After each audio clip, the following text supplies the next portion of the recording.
प्रणाम सब गोटे के। हम सालरी झा सबके बीच उपस्थित छी। एकटा अहाँ सब होली गीत सुनू और आगामी होली की बहुत बहुत शुभकामना सब गोटे के। सुनू अहाँ सब होली गीत और केहन लागत से बताएब। धन्यवाद।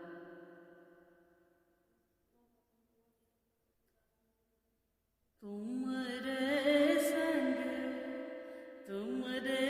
संग नाही खेलब होरी, तुमरे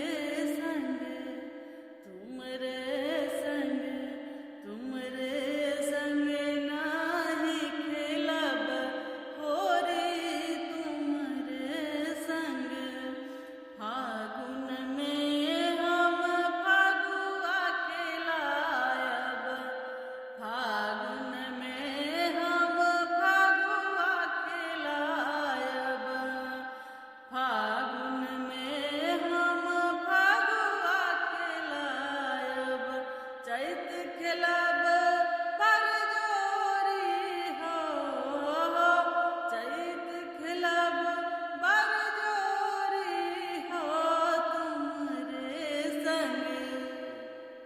तुमरे संग नाही खेलब होरी, तुमरे संग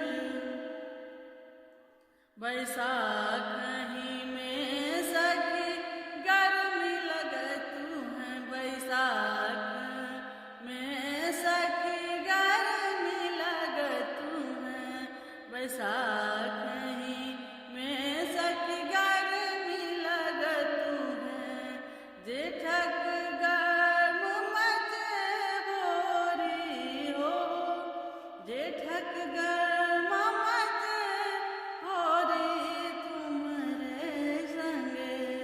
तुमरे संग नाही खेलब होरी, तुमरे संग असा